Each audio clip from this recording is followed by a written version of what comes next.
Right, hello wine drinking people. Time for more of what I've had to drink yesterday. And will the real Isaac Fernandez please step forward?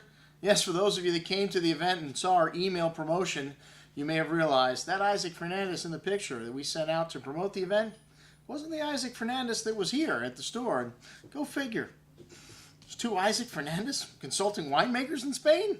You said, could happen. Well, it actually did, and Isaac actually knew of the other Isaac, and he thought it was, well, a little bit humorous that we had Googled his name and come up with the wrong Isaac Fernandez. Well, this guy makes over 100 different wines. You just assume that he would be the guy coming up on Google when you put his name in first. Well, we got a long ways to go with our tagging of pictures of Isaac Fernandez.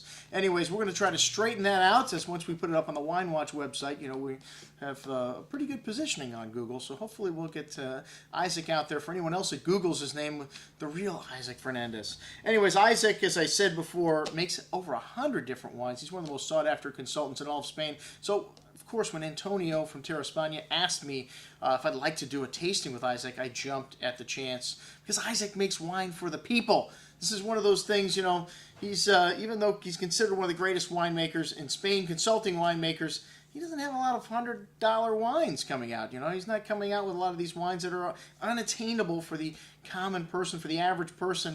You know, he said, you know, I'd rather make wines that people can afford to buy and drink on a daily basis. A noble quest, Mr. Fernandez. So we tip our glasses to you. All of us can, because we can all afford to drink the wines that you make.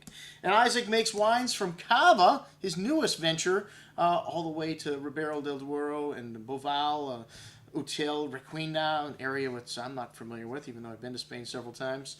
And I have to say, one of the best areas in the wine world for value wine, Spain today. Like I said, these cavas from beautiful, just beautiful. I mean, the first one, this is from the Valencia region, and it's a blend of 80% Macabeo and 20% Chardonnay, 15 months on the lees for $12.32. I mean, it's just incredible. You can keep, you know, it takes a long time to make a fine sparkling wine, even though Cava is not Champagne. It's more of a Mediterranean climate than a continental climate.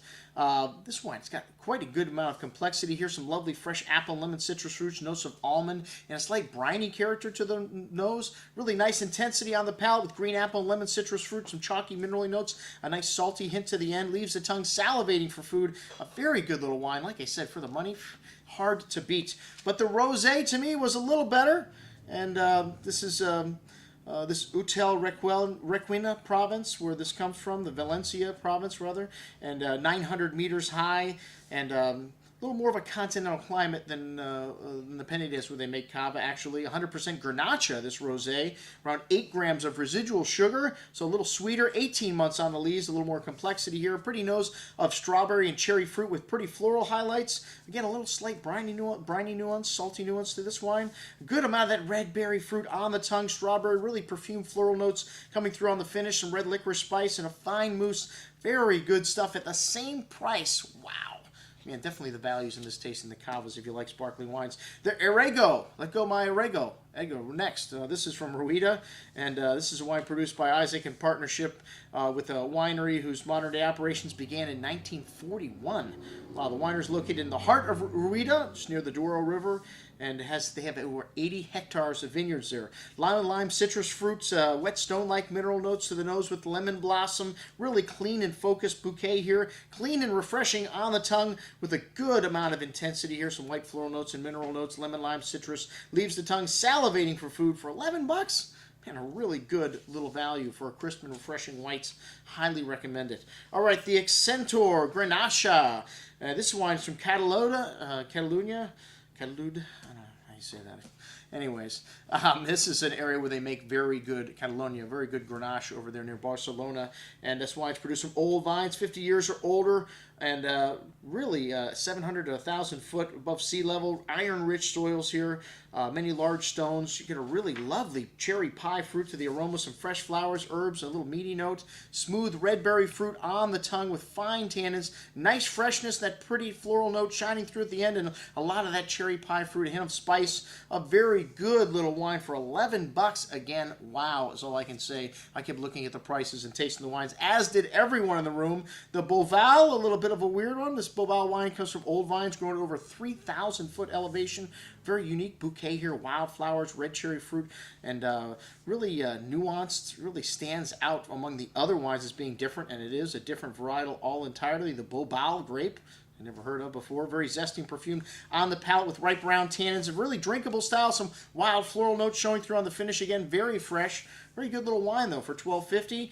And then the Rios de Tinta. This wine's made exclusively from Tempranillo, from Ribera del Duero, aged 15 to 20, from 20-year-old vines. Planted in sandy, loamy, calcareous soils, 850 milliliters. This wine sees no oak. A little bit on the simple side, a good amount of dark cherry, wild strawberry fruits. A little bit of a roasted character to it. Nice ripe fruit on the tongue with a little bit of a rustic note to the finish. A little bit dry at the end, but still, good little wine for $12.50. And then the Finca La Mata, a little fresher style here, 100% Tinta del Pais from 2 different vineyard sites. Average age of 60 years old. Well, a good amount of dark cherry and wild strawberry jam-like fruit on the nose. A little smoky kind of animal notes as well. Raw steak maybe.